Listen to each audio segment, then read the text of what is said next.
there, this is Heather with Beauty Schools Directory. I'm at the Last Tangle Salon in Overland Park, Kansas, and we're going to go in and talk to some of the very talented hairstylists and makeup artists about doing a pinup hairstyle as well as pinup makeup for the holiday party tonight. And we'll ask them a little bit about how they got into beauty and cosmetology and see what interesting advice and tips they can offer us. So come on in. There inside Last Tangle Salon in Overland Park, Kansas, and we're here to meet our makeup artist of the day. Would you like to introduce yourself and tell us who you are? I'm Mandy McKenna. I'm a hair and makeup artist here at Last Tangle. And what are we doing today? We are going to give you a nice 40s pinup makeup look. 40s, and what is all this over here for the 40s pinup makeup look? Well, these are my brushes. You got to have a good eyeliner brush because they really concentrate on the nice kind of cat eye eyeliner. So it's very important to have that, and a nice contouring brush too. Though it doesn't look like they wore a lot of eyeshadow, it's mainly contouring nude looks. So is this your standard kit? You have it on you at all times? This is what you use? Yes, this is for the salon, and then I have my kit for on location as well. On location too? Yes. Okay, so what kind of makeup styles do you tend to do most often? What do you smoky eye. Smoky eye? That's Everybody wants the smoky eye. Everybody wants the smoky eye right now. Yeah. So what do you say? We get started. Sure. Right, go ahead, right here. Alright.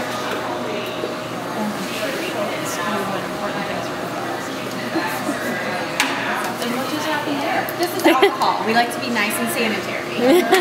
So anytime I'm spraying this, I'm just sanitizing. Gotcha. So did you go to makeup artist training school or cosmetology? Where'd you go to school? Maryland University in Jeff City. Interesting. Do you have anything on your face right now? I have just foundation. You do have foundation? Yeah. Okay. That's it. Okay, is it a liquid or powder? Why do you ask? Because I can't put liquid foundation over powder. Oh. Then it'll get cakey. But I'm actually a MAC artist. I've been doing MAC cosmetics. Interesting. So I've been doing that since 2008. So let's see, about 3 or 4 years now. Awesome. How long have you been here? So have you been doing makeup for just the 3 years, or did you do makeup even before you got into cosmetology school?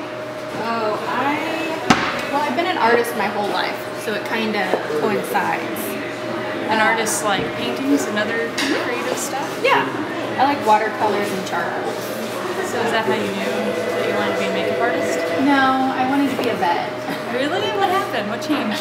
I don't like needles or blood, so that was the realization. Gotcha. I came to, and I actually have my degree in computers. Oh, how interesting. This is such a strange place to end up then. I know. Everyone's like, what? So what happened? What changed that made you decide to go to cosmetology school instead? I ran a salon for 3 years when I was in college, and I just really liked watching him. He was a world-renowned hairdresser. He's actually a judge for the competitions internationally, and he trains the U.S. Olympic hair team, and so it was just fun watching him create things, and he was very inspiring. And then there was another lady that worked there that she was a Miss Missouri pageant consultant for 12 years. So it's just fun to watch it create and make people feel good. People always fall a lot better going out than they did coming in. So it just feels good. So that's probably why you stick around. It makes people feel good. Yeah. So do you feel like makeup allows you to be as creative as you are as an artist already? I actually, this last weekend, Jen, the owner, and I were on a couple of, we did a creative thing. It was kind of like carnival and a mask. So she did some crazy hair, and then I actually created with makeup masks on the face. Really? Here. Yeah, this is an eye primer for the eyeshadow. You want a nice primer. Just to give you a nice base, because there's a lot of blood vessels and stuff throughout the eye, and the skin is very thin right there, so you want to make sure you kind of camouflage all that.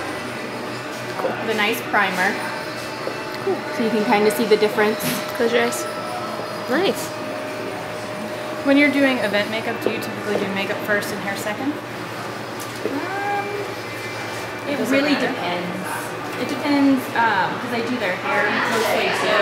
So it just really depends what I'm doing to their hair. Spray tanning. Spray tanning. Lash extensions. I do it all. Interesting. Interesting. So how long did it take for you to finish cosmetology school? About a year and a half, because I actually worked while I was going to, about 30 or so hours a week, so it usually will take a year if you're not working too, but cosmetology school is basically working but not getting paid, because you're behind the chair, but you only get tips, so. Or if you're a makeup artist, you're in front of the chair. Right, exactly. We're going to do just a nice neutral eye. Okay. So what I'm going to do first, I'm going to take this kind of vanilla color, and I'm going to put this all over your lid.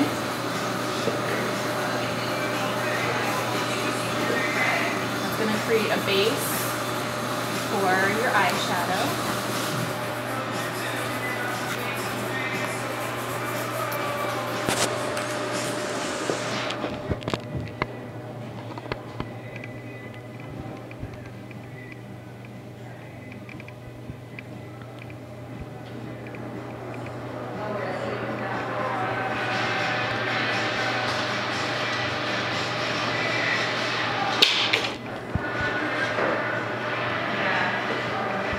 I have blue eyes, so she's doing an orange undertone, because it's going to make her eyes even more blue. Interesting. So I'm going to do that.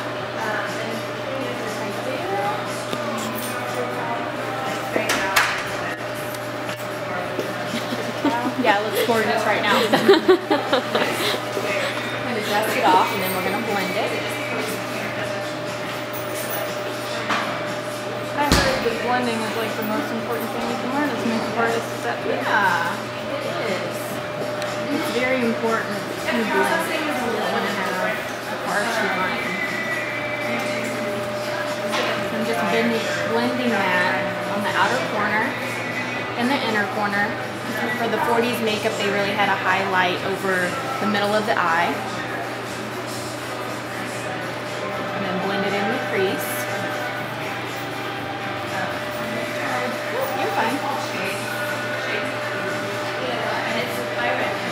Worst client ever. I'm opening my eyes half the time. I want to see. Add a little here. There. And just to show you the color that I'm using, it's this color right here.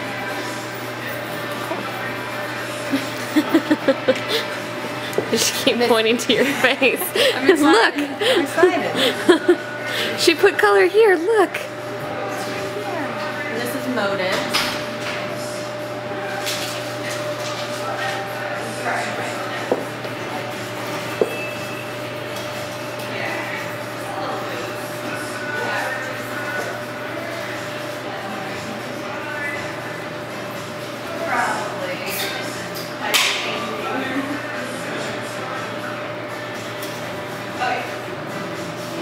Gel eyeliner, and I'm just loading up. Technically this is a lip liner brush, but I like it because it's flat on one side and kind of thicker, so you can do like a thin line or you can do more dramatic. What are we doing today? Dramatic? A little cat eyeliner. Okay. So just load that up, and then just hold on to the lid. We start in the middle. Inch my way into the corner of the eye. I guess not really inch, but just hold. Do a little more product.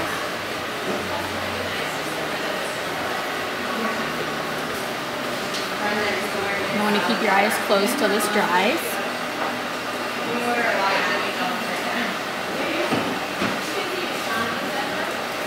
Then I'm going to go the opposite way. Get that point.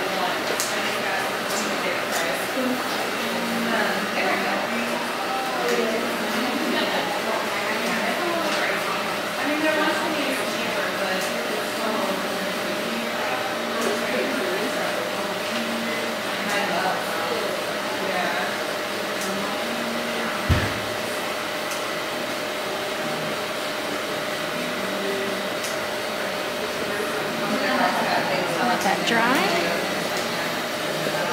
How long does that usually take to dry? Not that long. About not even a minute. But if you open your eyes, then you'll have a nice black crease in here. No fun. No pressure. That's no fun to try. Eyeliner done. I'm going to take a little bit darker of a brown. It's called, this is sweet chocolate. So that's just a fun one. I like chocolate. Ooh, nice. So just take a little bit of that. And I'm just going to dab it out right here. And just make it a little darker right there. Just on the outer corner.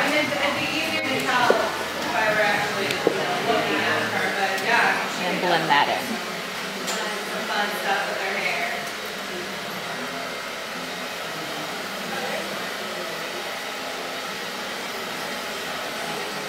Oh yeah. Do it to your other side. Yeah. So we wanted to make a nice strong eyebrow. So this is eyebrow shadow. Eyebrow shadow. So you're going to see my eyebrows. Yes. Blonde eyebrows, you can't see them. So we're going to use this taupe color. Taupe color. Should I be nervous? I'm so blonde. You should be nervous. You should be. You should be very nervous. Oh, no. Do I close my eyes for this too? You can do it. So I'm just flecking in a little bit.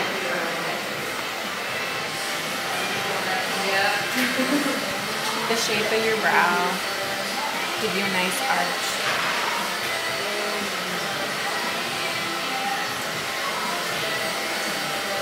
You take your ring finger and just blend it. Make it look more natural. Because that's the weakest finger, right? Yes. I learned that one time. That's actually why? Yeah. What's that about? Just so it's more gentle.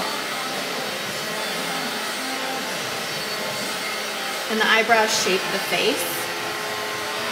So they're very important. A lot of people neglect them. I know I do. That's why I need a professional to tell me not to. Stop neglecting your eyebrows. Spam. Done. Now you can't anymore. She told you. I was told once.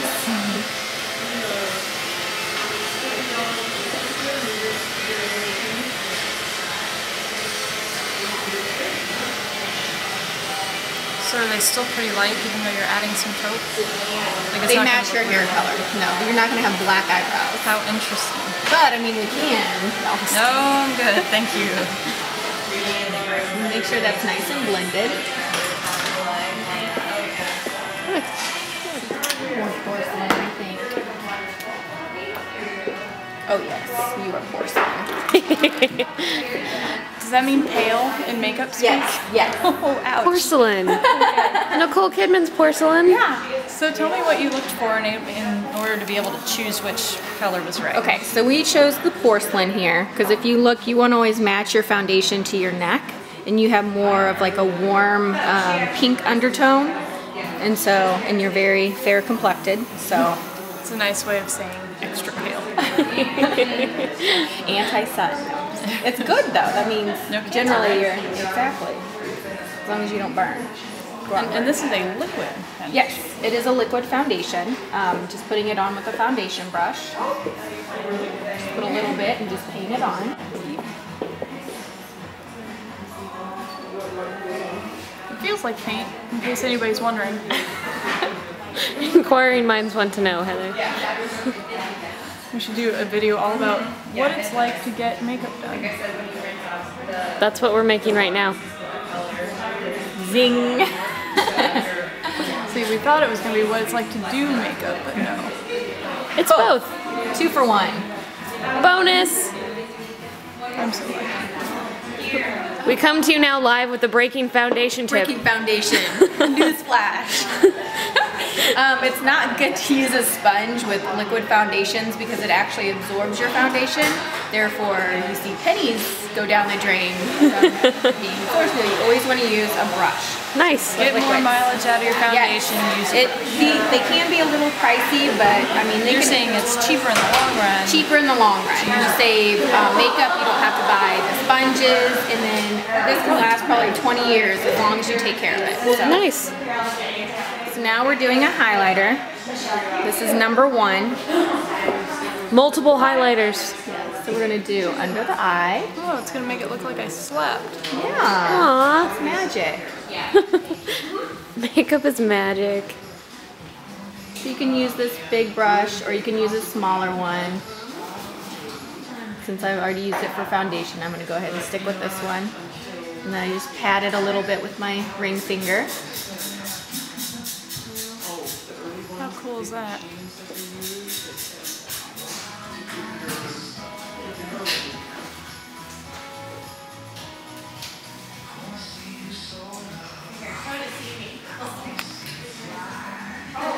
So it just gives you that nice awake look. Yay! On one side, but not the other. So you can see she looks more awake on this side compared to this side. Nice. Over Stop this. judging me. You tell YouTube. Way to go. So I'm going to put a little, just to set your foundation, especially if you're going to use a powder blush, because if you don't use a powder to set the foundation, then you're just going to get a really streaky look. If you're using a cream blush, then you want to put that on before you put the powder. So we're going to use kind of this corally color right here. Oh, I like coral. And I also like brown. So we're just going to put it on the apples. Use the apple. Yes, those little cheeks right there. So just kind of blot that on there and blend it out. So my event's not till later this evening. What do you usually recommend to make sure your look stays fresh and intact for the rest of the night? Well, we spray some sealer on it, and then with the primer and stuff, as long as you use a primer, you should be good. And we did? We used Yes. the primer? Yes. We used the primer. Yes, you did. Great. I'm doing mascara. Oh my. Mascara, I always get mascara. So just look right here at the one. Do a little mascara. I do the top first. Get rid of some of that shadow. I'm going to come up from the bottom and do like a zigzag.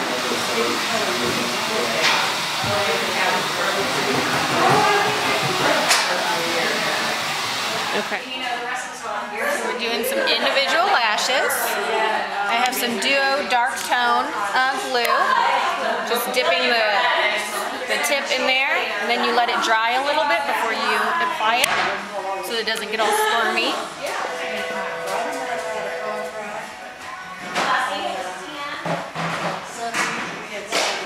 We did just on the outer corners to give her a little bit of flair. Go ahead and open. Renewal Lip Complex by Dermalogica. We're just going to do a little bit. Oh, this is for lips. Yes, this is for your lips. That's why they call it a lip complex. Yeah. I'm sorry. Because you want to make sure you have nice moisturized lips before you do your lipstick. Go ahead and rub your lips together. So they'll stay moist all night? Yes.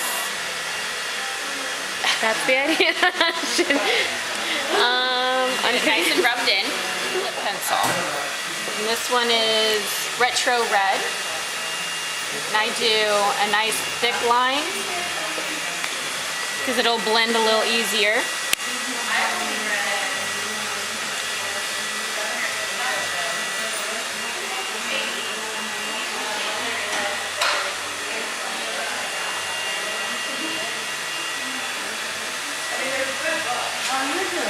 And help lock in the lip color so it doesn't stray.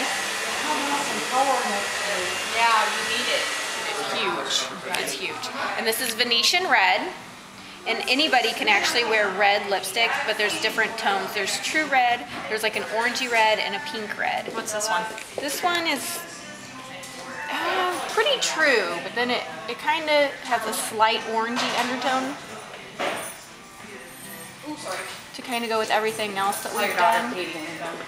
And when you put lipstick on with a brush, it lasts longer on your skin. Really? Yeah, because the brush pushes it in. So people just need to experiment with different shades of red to find one that complements them, or is there like a handy trick depending on your skin's undertones?